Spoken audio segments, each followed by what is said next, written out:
கிறிஸ்துவுக்குள் பிரியமானவர்களே, கர்த்தரும் இரட்சகருமாய் இயேசு கிறிஸ்துவின் ஈடின் நாமத்தினாலே உங்கள் யாவருக்கும் என் அன்பின் வாழ்த்துக்களை தெரிவித்துக் கொள்கிறேன். தேவனருளிய அப்பம் பிரேயர் மினிஸ்ட்ரி சேனல் மூலியமாக உங்களோடு சந்திப்பதில் மிகுந்த மகிழ்ச்சி அடைகிறேன். தினம்தோறும் அதிகாலை வேளையிலே பரிசுத்த வேதாகமத்திலிருந்து ஒரு பகுதி நாம் தியானித்து நம்முடைய குடும்ப பாதுகாப்பிற்காக நாம் ஜெபிக்கிறோம்.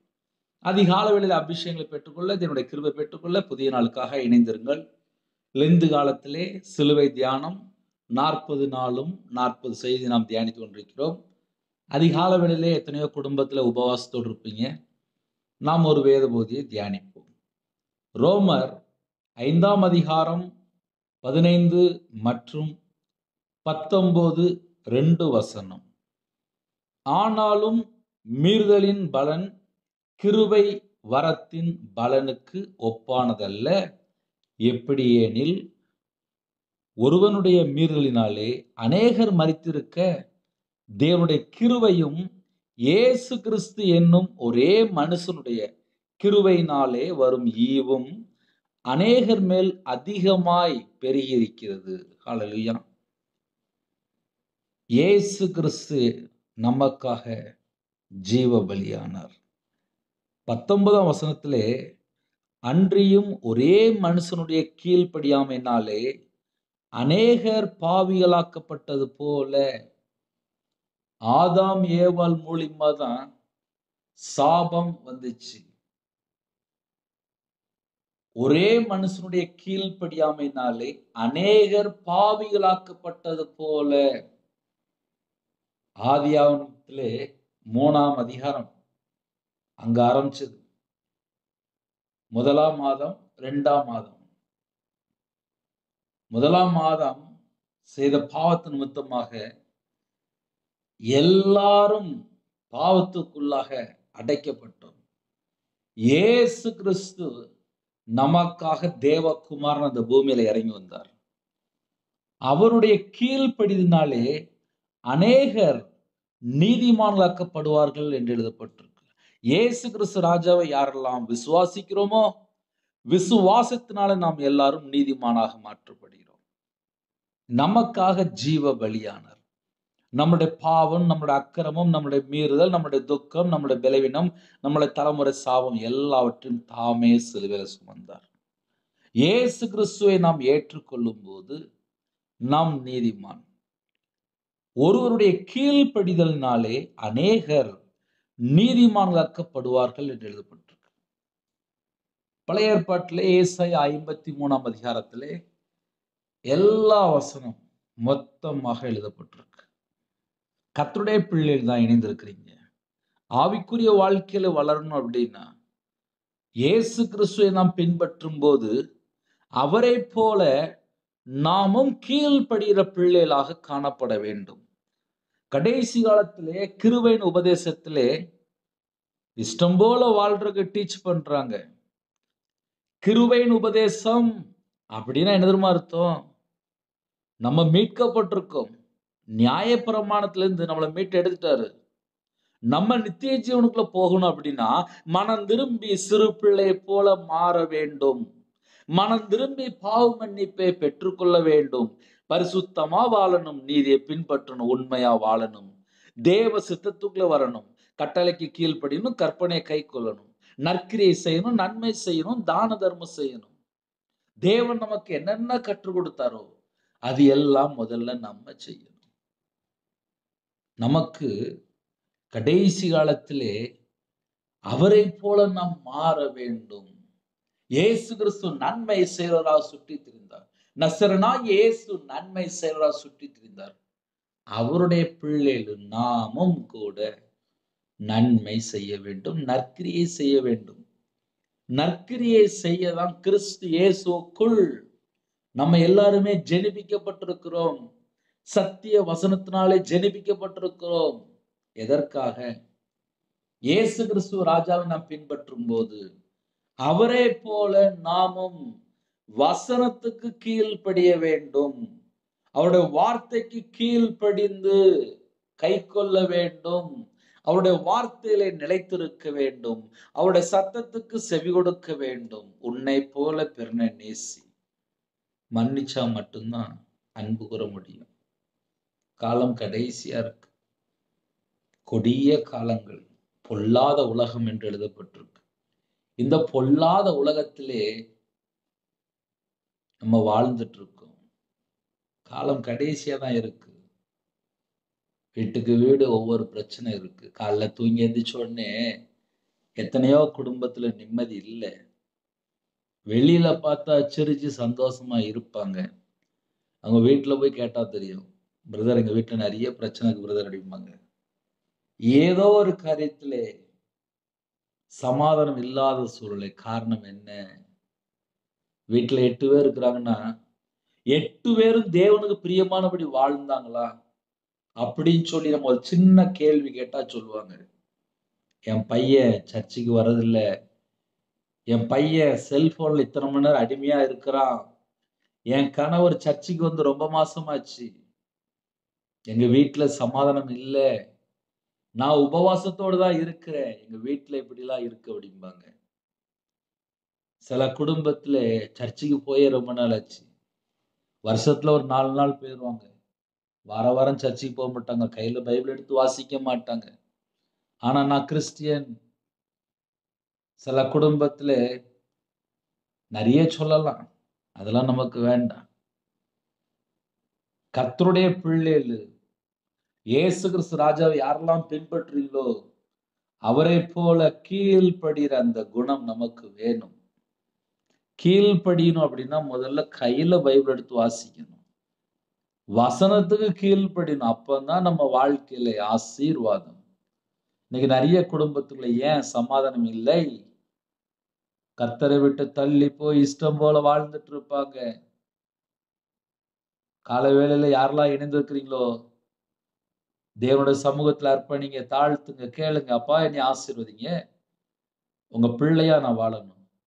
உண்மையா வாழணும். பரிசுத்தமா வாழணும். நீதியை பின்பற்றணும். எனக்கு கிருபை தாங்கப்பா. ஒரு மனுஷன் நீதியை பின்பற்றும்போது பிசாசு வரமாட்டான். பரிசுத்தமா வாழும்போது பிசாசு வர முடியாது. உண்மையா வாழும்போது பிசாசு அந்த இடத்துல இருக்க முடியாது. இன்னைக்கு காலையில இருந்து ராத்திரிக்குள்ள எத்தனை குடும்பத்துல நம்ம நார்மலா யோசித்து பார்ப்போமே. 24 மணி நேரம் வாழ்க்கையில ஒரு மனுஷன் எத்தனை பொய் பேசுறான், எத்தனை தீமையான எண்ணங்கள், எத்தனை அநீதியான காரியங்கள், எத்தனை பாவ காரியங்கள், எத்தனை காரியத்திலே கர்த்தரை விட்டு தள்ளி போற அசுத்தமான காரியங்கள்.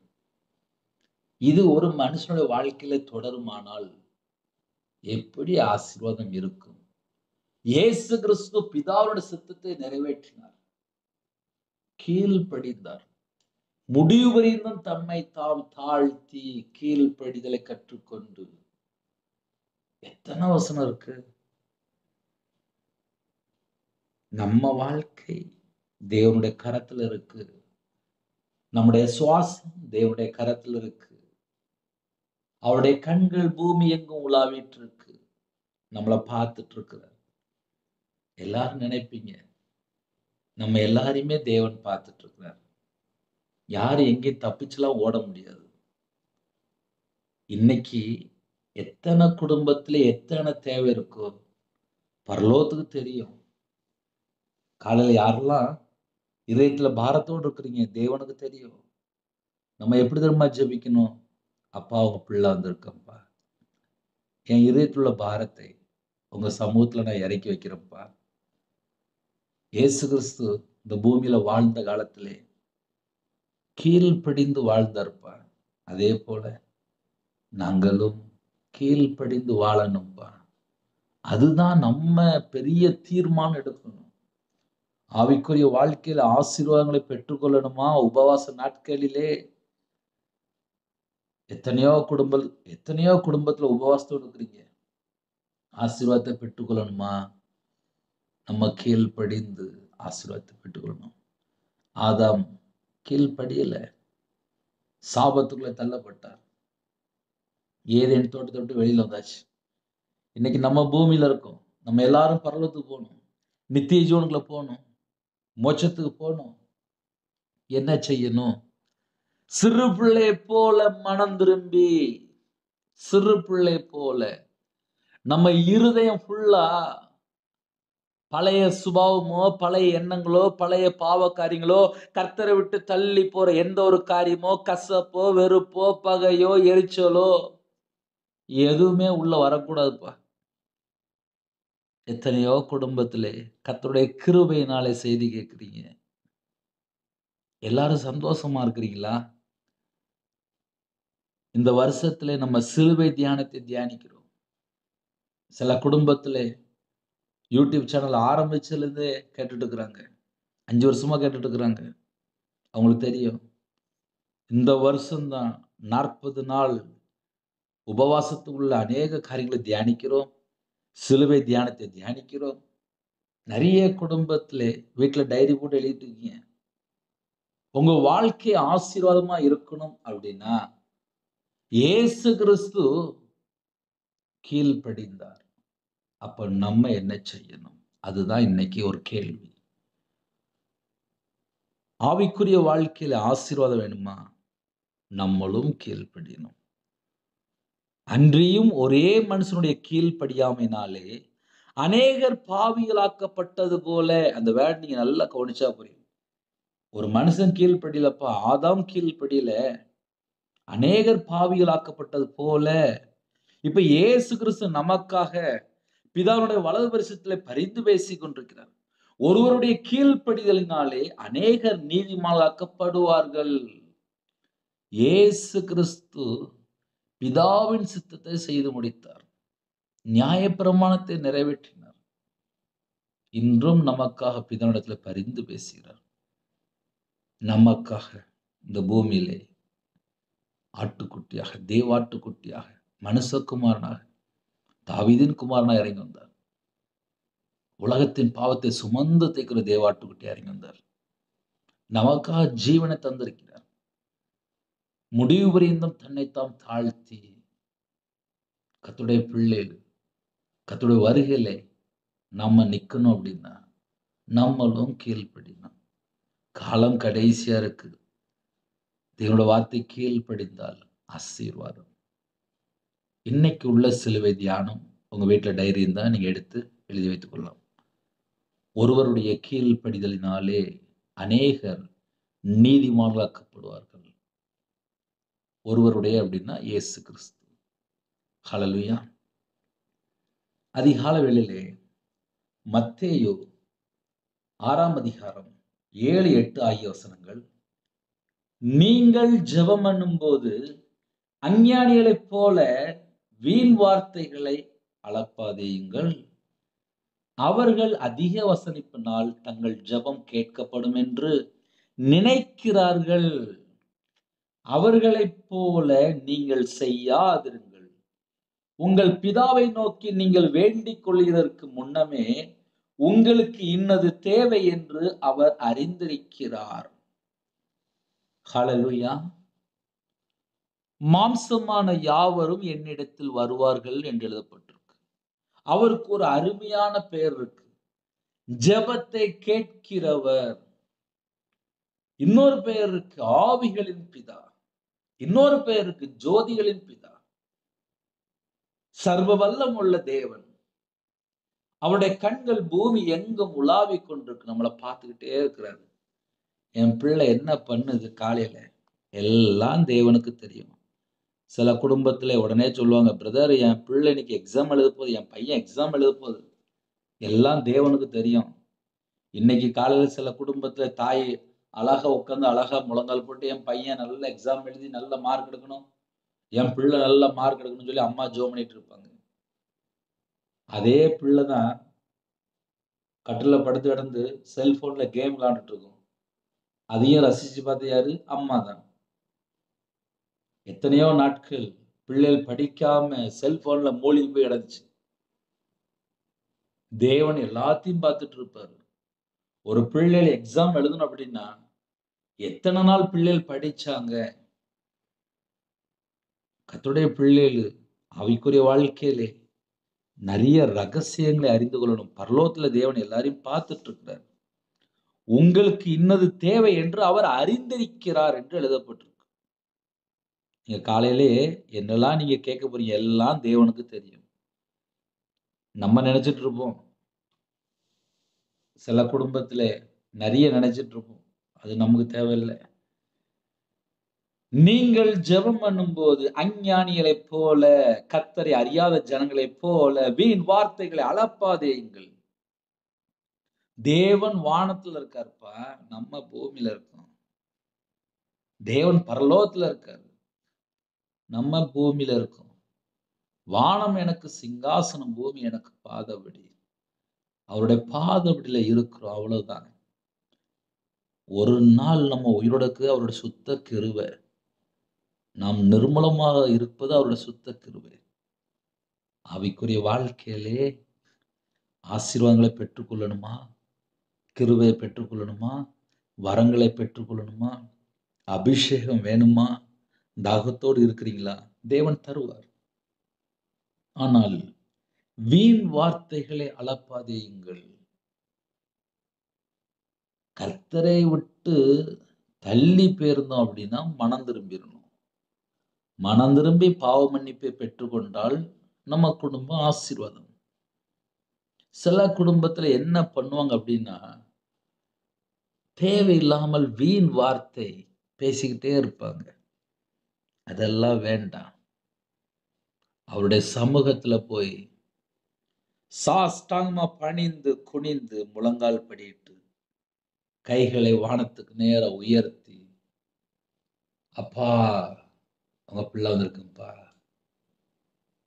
என் இருதயத்துல என்னெல்லாம் இருக்கு பாருங்கப்பா, என் வாழ்க்கைக்கு என்னெல்லாம் தேவை இருக்கு பாருங்கப்பா, என் குடும்பத்துக்கு என்னெல்லாம் தேவை இருக்கு பாருங்கப்பா.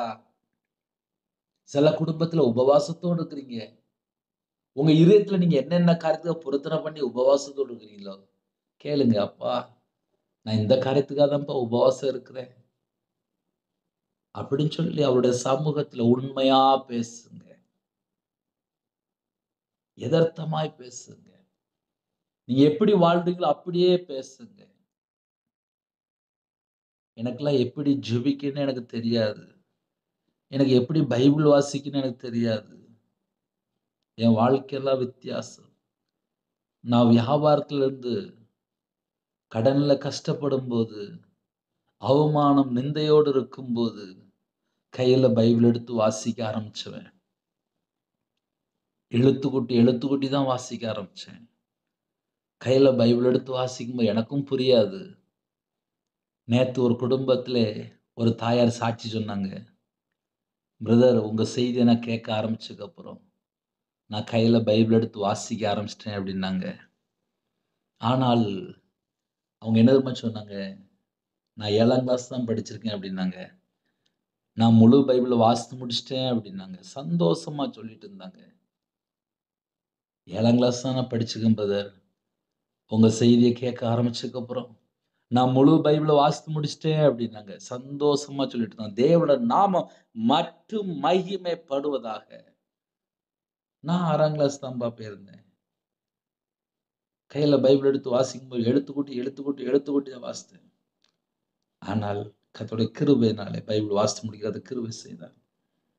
பைபிள் காலேஜ் படிக்கிறது கிருபை செய்தார். ஏன் சொல்றேன் தெரியுமா? அவருடைய சமூகத்துக்கு முன்பாக வரும்போது தாழ்த்திரணும். அப்பா உங்க பிள்ளை வந்திருக்கேன்ப்பா. என் வாழ்க்கையில என்னெல்லாம் குறை இருக்கோ எல்லாம் மன்னிச்சிருங்கப்பா. எல்லா பாவத்தையும் மன்னிச்சிருங்கப்பா. எல்லா அக்கிரமத்தையும் மன்னிச்சிருங்கப்பா. எனக்காக தான்ப்பா நீங்க சாபமானீங்க. எனக்காக தான்ப்பா நீங்க முள்முடி ஏற்றுக்கொண்டீங்க. எனக்காக தான்ப்பா நீங்க நொறுக்கப்பட்டீங்க. எனக்காக தான்ப்பா அடிக்கப்பட்டீங்க.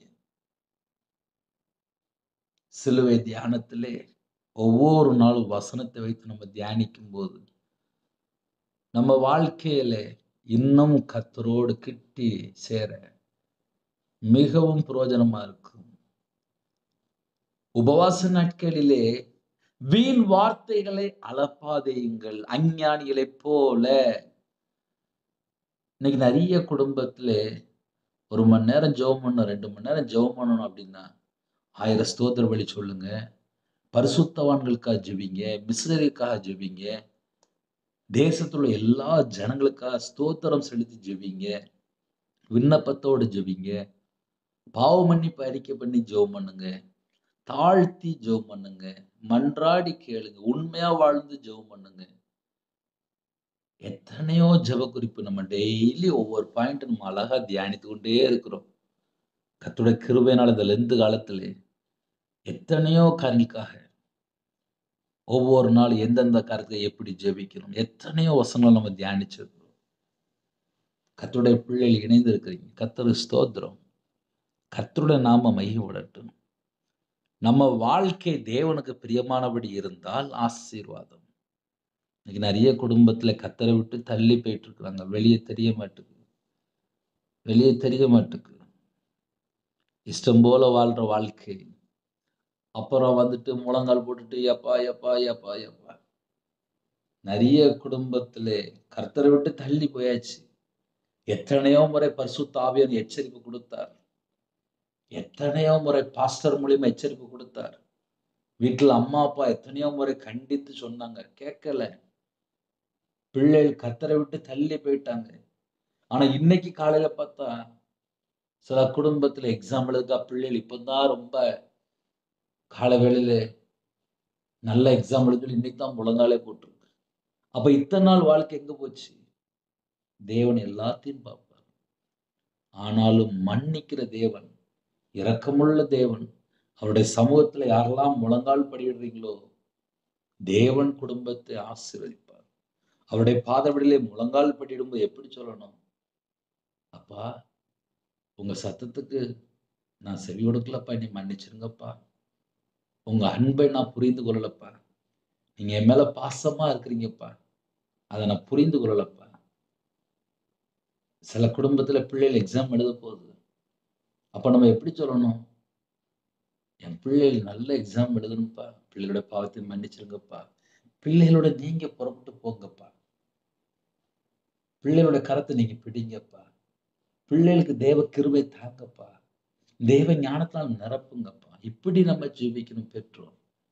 ஒருவேளை பிள்ளைகள் இணைந்திருந்தால் என் கூட நீங்க வாங்கப்பா. அப்படி தேவனோடு கனெக்டிங் வேணும். ஆவிக்குரிய வாழ்க்கையில கனெக்டிங் வேணும். அஞ்ஞானிகளை போல வேண்டாம் அப்படின்ட்டார். வீண் வார்த்தை வேண்டாம் அப்படின்ட்டார். அப்புறம் எப்படி பதிலா ஜெபிக்கணும் அப்படின்னா, என் கூட நீங்க வாங்கப்பா. நான் வெளியில புறப்பட்டு போறேன். என் கூட நீங்க வாங்கப்பா. நீங்க வந்தா போதும்பா. அப்படின்னு சொல்லி இயேசு கிறிஸ்துவை உங்க கூட அழைத்து கொண்டு போங்க.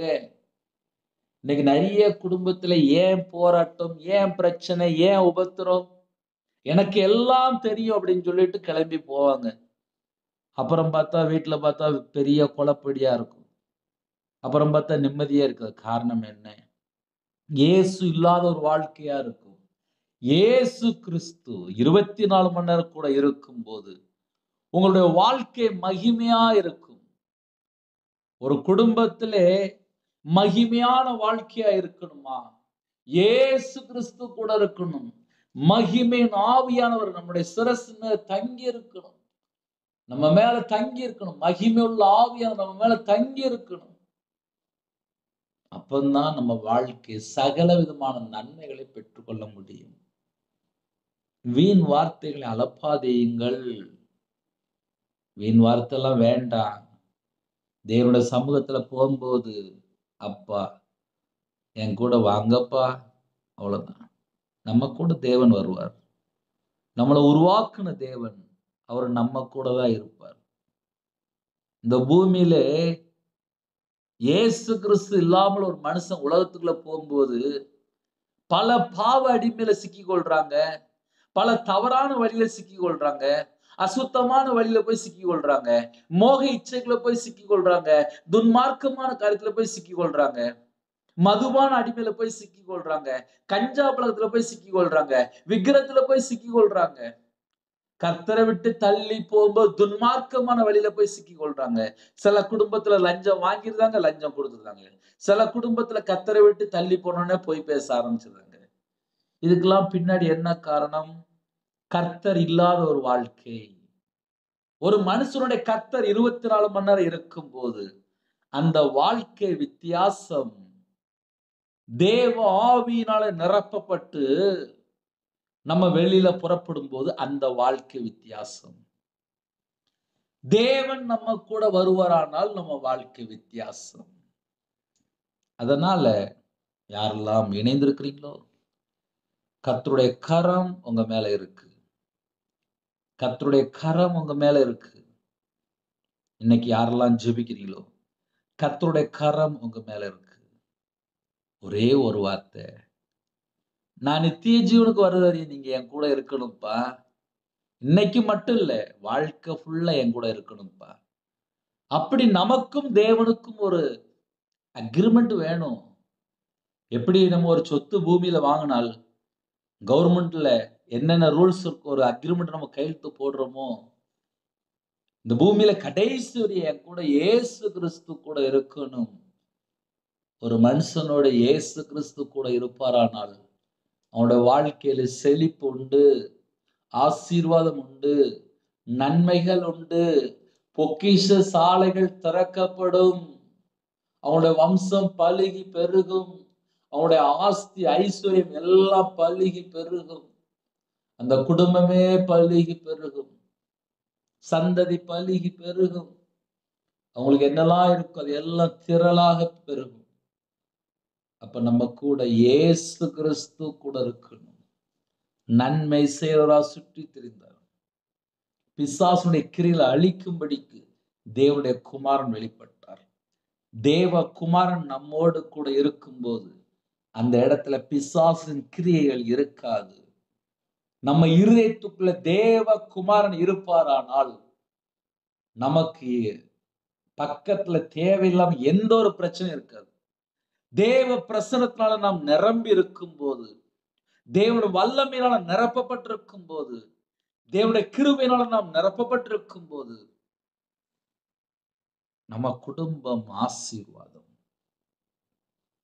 இயேசு கிறிஸ்து வந்த வீட்டுக்குள்ளே விடுதலை, இயேசு கிறிஸ்து வந்த வீட்டுக்குள்ளே வெளிச்சம், இயேசு கிறிஸ்து வந்த வீட்டுக்குள்ளே ஆசீர்வாதம், இயேசு கிறிஸ்து வந்த வீட்டுக்குள்ளே சமாதானம், இயேசு கிறிஸ்து வந்த வீட்டிலே பரிபூரணம், இயேசு கிறிஸ்து வந்த வீட்டில வியாதி இருக்காது. எவ்வளவு நன்மைகள் இருக்கு. அந்த நன்மைகளை பெற்றுக்கொள்ளதான் நம்ம காலவேளையில ஜெபிக்கிறோம். அவருடைய நாமத்தை நாம் சொல்லும் போதே நம்ம வீடு முழுவதும் தேவனுடைய பிரசன்னத்தால நிரப்பப்பட்டு கொண்டிருக்கு. காரணம் என்ன? இந்த பூமியில ஒருவனும் கெட்டு போக கூடாதான். நம்ம எல்லாரும் ரட்சிக்கப்படணும். அவருடைய நாமத்தை உயர்த்தணும். நமக்காக ஜீவ பலியானார். மரித்தேன், சதா காலங்களில் உயிரோடு இருக்கிறேன்.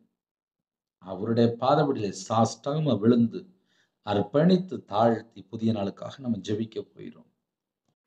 அதுல முக்கியமான ஒரு பாயிண்ட் சொல்றாரு. அதிக வசனிப்பினால் தங்கள் ஜெபம் கேட்கப்படும் என்று நினைக்கிறார்கள்.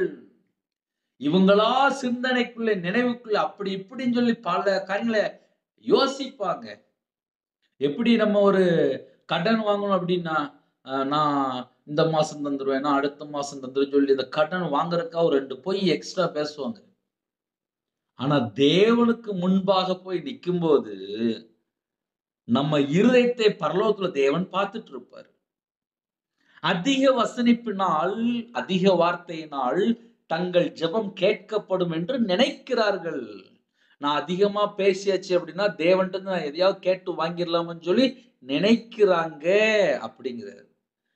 அவர்களைப் போல நீங்கள் செய்யாதிருங்கள். அவங்கள போல நீங்க ஜெபம் பண்ணாதீங்க அப்படின்றாரு. உங்கள் பிதாவை நோக்கி நீங்கள் வேண்டிக் கொள்வதற்கு முன்னமே உங்களுக்கு இன்னது தேவை என்று அவர் அறிந்திருக்கிறார். பிரதர், இந்த மாசம் நிறைய கமிட்மெண்ட் இருக்கு பிரதர், நிறைய தேவை இருக்கு பிரதர், மனசுலாம் சோர்ந்து போயிருக்கு அப்படின்னு சொல்லி ஒருவேளை யாராவது இணைந்திருக்கிறீங்களா? ஒரு நாள் உயிரோட இருக்கிறதே தேவனுடைய கிருபை. நம்ம வீட்டுக்கு என்ன வேணும் தேவனுக்கு தெரியும். தேவனுக்கு தெரியும்பா. தேவனுக்கு தெரியும், நல்லா தெரியும். ஒவ்வொரு வீட்டுக்குள்ளேயும் என்னென்ன தேவை இருக்கு அவருக்கு தெரியும். உங்க குடும்பத்துக்கு என்ன வேணும் அவருக்கு தெரியும். உங்க குடும்பத்தை அவர் ஆசீர்வதிப்பார். உங்க குடும்பத்தை அவர் ஆசீர்வதிப்பார். உங்க குடும்பத்தை அவர் ஆசீர்வதிப்பார். பிரதர், நம்ம என்ன செய்யணும்? அவருடைய பாதப்படியிலே உண்மையா முழங்கால் படியிட்டு, அப்பா, இந்த மாசத்துல இவ்வளவு காரியம் இருக்குப்பா. அத நம்ம உண்மையா சொல்லணும். எக்ஸ்ட்ராலாம் சொல்ல வேண்டாம். அவரு அழகா இதயத்த பார்த்துட்டு தான் இருப்பாரு. நீங்கள் வேண்டிக் கொள்வதற்கு முன்னமே, அந்த வேர்ட் நீங்க நல்லா பார்க்கணும். உங்கள் பிதாவை நோக்கி நீங்கள் வேண்டிக் கொள்வதற்கு முன்னமே, உங்களுக்கு இன்னது தேவை என்று அவர் அறிந்திருக்கிறார். நீங்க ஜெபிக்கிறதுக்கு முன்பாகவே அவர் அறிந்திருக்கிறார். அப்படின்னா என்ன அர்த்தம்? என் பிள்ளைகள் இந்த காரியத்துக்காக தான் என்ட்ட வருது அப்படின்னு சொல்லி அவருக்கு தெரியும். அதனால காலைவேளையில இவ்வளவு நேரம் நம்ம பேசும்போது, யாரும் சோர்ந்து போ வேண்டாம். நீங்க முழங்கால் போட்டு ஒரு சொட்டு கண்ணீர் வரும்போது அவருக்கு அங்க தெரியும். என் பிள்ளை தாங்க முடியாத உபத்திரத்துல இருக்கு. கண்ணீரோடு முழங்கால் படியிட்டு இருக்கு. தேவனுக்கு தெரியும். மனுஷன் வேணா அற்பமா பேசலாம்ப்பா. வீட்ல இருக்கிறவங்க வேணா அற்பமா பேசலாம். நம்ம பக்கத்துல இருக்க தெருவுல இருக்கிறவங்க வேணா நம்மள அற்பமா பேசலாம். நம்ம வேலைக்கு போற இடத்துல வேணா நம்மள அற்பமா பேசலாம். நம்ம சொந்தக்காரங்க வேணா சில நேரத்துல அற்பமா பேசலாம். ஒரு வியாதி வந்துட்டுன்னா அற்பமா பேசிருவாங்க.